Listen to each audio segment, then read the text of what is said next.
إنما يخشى الله من عباده العلماء۔ آج حضور کے جس معجزے کو ہم ذکر کریں گے اس کو امام بیہقی نے الدلائل النبوہ میں ذکر کیا ہے۔ یہ روایت ہمیں بی بی عائشہ کی سند سے بھی ملتی ہے، حضرت ابو ہریرہ کی سند سے بھی ملتی ہے۔ جس سند سے ہم یہاں پہ سے پیش کر رہے ہیں یہ حضرت عمر بن خطاب رضی اللہ تعالی عنہ کی سند ہے۔ وہ اس کے راوی ہیں۔ وہ کہتے ہیں کہ رسول اللہ صلی اللہ علیہ وآلہ وسلم اپنے اصحاب کے ساتھ ایک محفل میں شرکت فرما تھے کہ اچانک بنو سلیم کا ایک اعرابی آیا۔ اس نے ایک گوہ کا شکار کیا ہوا تھا۔ یہ گوہ جو ہے یہ مانیٹر لیزرڈ آپ سمجھ لیں، آج کل کے زمانے میں انگلش میں مانیٹر لیزرڈ کہتے ہیں، عرب میں پائی جاتی ہے اور اس کو عرب کھاتے بھی ہیں۔ آپ چاہیں تو جا کے اس کو انٹرنیٹ پہ ریسرچ بھی کر سکتے ہیں کہ جب مئی سے لے کر اگست کے مہینوں میں جب یہ پرورش میں آتے ہیں اور ان کی تعداد بڑھنی شروع ہوتی ہے، کیونکہ یہ فال کے مہینوں سے آٹم کے مہینوں سے لے کے اپریل تک یہ ہائبرنیشن میں چلے جاتے ہیں جب ٹیمپریچر بہت زیادہ ڈراپ ہوتا ہے، تو جب یہ واپس آتے ہیں ہائبرنیشن سے تو ان کی تعداد کافی بڑھتی ہے، تو عرب جا کر ان کا شکار کرتے ہیں صحراؤں میں، اور پھر اس کا آج بھی عرب جو ہیں سعودی عرب وغیرہ کے علاقوں میں اس کی ڈشز بنتی ہیں باضابطہ، وہ کھاتے ہیں اس کو۔ تو اس نے ایک شکار کیا ہوا تھا گوہ کا، تو اس نے اسے اپنے تھیلے میں ڈالا ہوا تھا تاکہ اسے اپنے گھر لے جائے اور اسے بھون کر کھائے۔ اس نے جب یہ جماعت کو دیکھا تو پوچھا کہ یہ کیوں جمع ہیں؟ لوگوں نے بتایا کہ یہاں پر وہ شخص ہیں جو یہ کہتے ہیں کہ وہ نبی ہیں۔ وہ عرابی لوگوں کو چیر کر آگے آیا اور کہنے لگا کہ لات و عزا کی قسم ہے تم مجھے اس قدر مبغوض ہو اور مجھے تم سے اس قدر غصہ ہے جس قدر عورتوں کو بھی کسی ذی لہجہ پر نہیں ہوتا۔ اگر یہ بات نہ ہوتی کہ پوری قوم کے لوگ مجھے جلد باز کہیں گے تو میں تیرے اوپر حملہ کرنے میں جلدی کرتا اور تجھے قتل کر دیتا، لہذا میں تمہارے قتل کو چھپاتا ہوں۔ اور وہ دیگر اس نے کئی باتیں کی، یعنی کہ حضور صلی اللہ علیہ وآلہ وسلم کے سامنے حضور کو یہ دھمکی بھی دے رہا ہے اور اپنے بغض کا اظہار بھی کر رہا ہے، اور حضور صحابہ کے درمیان بیٹھے ہیں۔ اللہ اکبر، اللہ اکبر۔ حضور کا تحمل اور حلم اور بردباری تو دیکھیں۔ اللہ اکبر۔ حضرت عمر فاروق نے کہا کہ مجھ سے تو دیکھا نہیں گیا۔ میں نے حضور سے عرض کیا حضور مجھے اجازت دیں کہ میں اس کو قتل کر دوں۔ اس بدبخت کو یہ آپ کو قتل کرنے کی تمنا بھی رکھتا ہے اور اظہار بھی کرتا ہے اور کہتا ہے کہ اتنے سارے لوگ نہ ہوتے تو کر بھی دیتا۔ آپ نے کہا عمر نہیں، جانے دو۔ اس کے بعد آپ اعرابی کی طرف متوجہ ہوئے اور پوچھا کہ تم نے جو کچھ کہا ہے تمہیں اس پر کس چیز نے ابھارا ہے؟ تم نے جو کچھ کہا ہے وہ ناحق کہا ہے، تم نے میری محفل میں میری توہین کی ہے اور تم نے رسول اللہ کی تحقیر کی ہے۔ اس دیہاتی نے کہا لات و عزا کی قسم میں تیرے ساتھ ایمان نہیں لاتا، کیا یہ گو آپ کے ساتھ ایمان لاتی ہے؟ یعنی گوہ کہتے ہیں اردو میں جو میں نے آپ کو بتایا نا، مانیٹر لیزرڈ۔ تو اس نے یہ کہا اور کہتے ہی تھیلے میں سے وہ گوہ نکال کر حضور کے آگے پھینک دی۔ انا للہ و انا الیہ راجعون، کہ اگر یہ گو ایمان لے آئے تو میں بھی ایمان لے آؤں۔ یعنی یہ تحقیر ہے، تذلیل کے لیے اس نے کہا کہ یہ تو بڑی امپاسبل سی بات ہے۔ حضور نے فرمایا اے گو، اللہ اکبر، اللہ اکبر، میرے حضور کہیں اور مخاطب کریں، اللہ اکبر، اے گوہ۔ لہذا گوہ نے حضور کو صاف عربی زبان میں جواب دیا۔ آپ نے فرمایا اے گوہ تم کس کی عبادت کرتی ہو؟ اس نے بتایا اس کی جس کا عرش آسمانوں میں ہے اور زمین میں جس کی حکومت ہے، سمندر میں جس کا راستہ ہے، جنت میں جس کی رحمت ہے، جہنم میں جس کا عذاب ہے۔ حضور نے پوچھا میں کون ہوں اے گوہ؟ وہ بولی رب العالمین کے رسول ہو، خاتم النبیین ہو۔ وہ کامیاب ہوا جس نے آپ کو سچا مانا، اور وہ ناکام و نامراد ہوا جس نے آپ کی تکذیب کی۔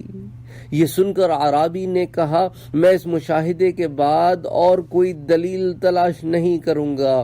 واللہ خدا کی قسم میں جب آپ کے پاس آیا تھا تو روئے زمین میں آپ سے زیادہ کسی سے بغض نہ رکھتا تھا، اور میرے نزدیک آپ سے زیادہ برا کوئی نہ تھا، مگر آج آپ میرے نزدیک زیادہ محبوب بن گئے ہیں، میرے والدین سے اور میری آنکھوں سے اور خود میری ذات سے، اور اب میں آپ کو محبوب رکھتا ہوں اپنے اندر سے، اپنے باہر سے، اپنے ظاہر سے اور اپنے باطن سے، اور میں شہادت دیتا ہوں کہ اللہ کے سوا کوئی معبود نہیں، اور یہ کہ آپ اللہ کے رسول ہیں۔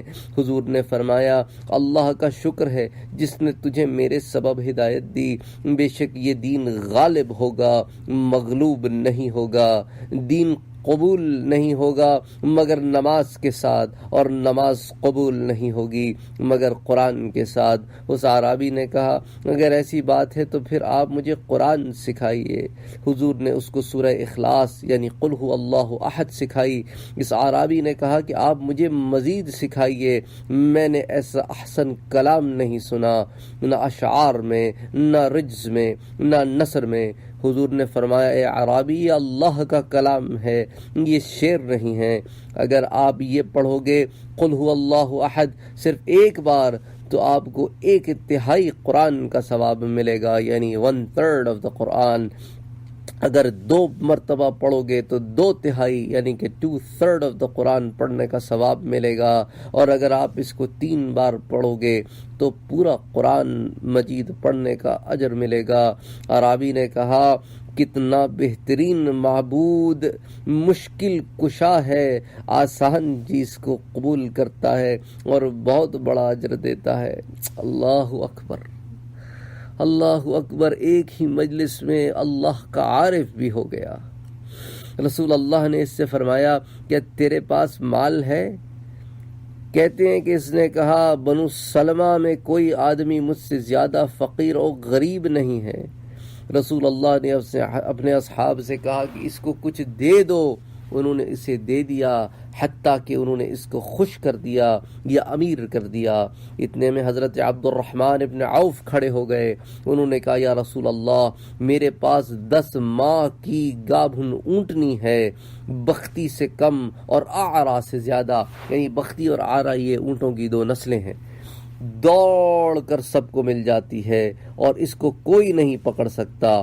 غزوہ تبوک والے دن مجھے ہدیہ دی گئی، تو انہوں نے کہا کہ اتنی اچھی اونٹنی ہے کہ دوڑتی بھی اچھی ہے، اور حالانکہ ہے صرف 10 مہینے کی، اور یہ نسل سے ہے، اور مجھے تبوک میں ملی تھی۔ سبحان اللہ، یعنی کہ یہ واقعہ جب پیش آیا تو حضور اکرم صلی اللہ علیہ وآلہ وسلم مدنی دور میں اس مقام پر ہیں کہ غزوہ تبوک بھی ہو گئی ہے اور اسلامی ریاست اپنے عروج پر ہے، اور حضور صحابہ کی محفل میں بیٹھے ہیں، اور ایک شخص آتا ہے اور کہتا ہے کہ حضور میرا دل کرتا ہے کہ آپ کو قتل کر دوں، نعوذ باللہ، آپ سے بغض رکھتا ہوں، اور حضور بادشاہ ہیں، رحمت للعالمین ہیں، اور کہتے ہیں کہ نہ جانے دو، اس کو سمجھاتے ہیں، اس کو ایمان کی طرف لاتے ہیں۔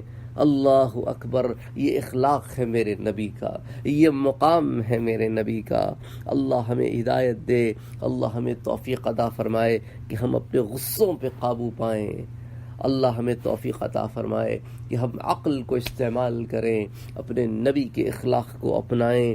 آگے حدیث میں آتا ہے رسول اللہ نے فرمایا، حضرت عبد الرحمن ابن عوف نے کہا میں اس کے ذریعے اللہ کا قرب حاصل کرنا چاہتا ہوں اور یہ اونٹنی میں اعرابی کو دینا چاہتا ہوں۔ رسول اللہ نے فرمایا تم نے اپنی اونٹنی کی تعریف کی ہے اور میں تمہیں بتاؤں کہ اس کے بدلے میں تمہارے لیے اللہ کے ہاں تمہیں کیا ملے گا؟ اللہ اکبر۔ وہ آخرت کے سودے کرتے تھے، وہ آخرت کے سودے کرتے تھے۔ انہوں نے کہا، حضرت عبد الرحمن ابن عوف نے کہا حضور مجھے بتائیے، ضرور بتائیے۔ حضور نے فرمایا کہ تیرے لیے تیری اونٹنی کی مثل ہوگی، موتیوں میں سے اندر سے خالی، اس کے پیر زبرجد کے اخضر۔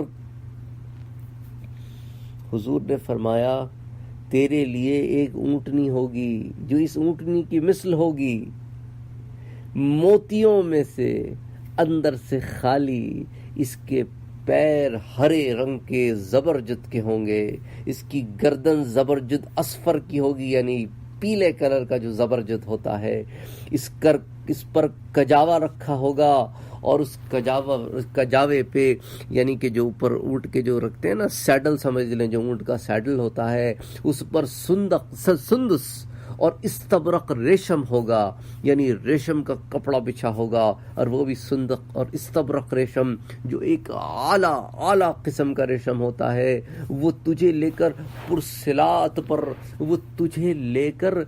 صراط پر چمکتی بجلی کی طرح گزرے گی، اور جو بھی تجھے دیکھے گا تجھ پر رشک کرے گا۔ قیامت کے دن یہ سارا کچھ ہوگا۔ عبد الرحمن نے کہا کہ اللہ کے رسول، اس سودے پر میں راضی ہوں،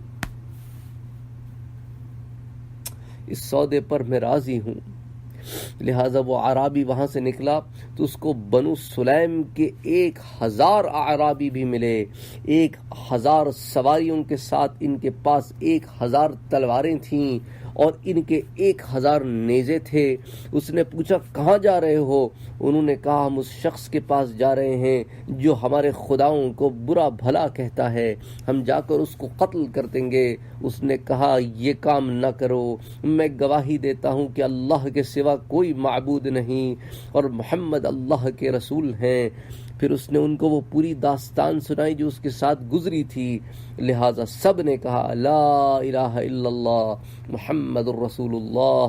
تو بس وہ لوگ حضور کی خدمت میں آئے، حضور ان سے ملے اس حال میں کہ حضور کے تن پر اوپر چادر نہیں تھی، نہ کوئی اوڑھنے والے کپڑے تھے۔ تو وہ جب اپنی سواریوں پر سے اترے تو حضور کی طرف آئے اور حضور کے جسم اطہر کو بوسہ دینے لگے، اللہ اکبر، اور بوسہ دیتے جاتے اور ساتھ کہتے جاتے لا الہ الا اللہ محمد الرسول اللہ۔ پھر ان لوگوں نے کہا یا رسول اللہ ہمیں ایسا حکم فرمائیے۔ آپ نے فرمایا کہ تم لوگ خالد بن ولید کے جھنڈے تلے ہو جاؤ۔ پس اکٹھے 1000 کی تعداد میں کوئی ایمان نہ لایا تھا، نہ عرب میں نہ ہی عجم میں، سوائے ان لوگوں کے۔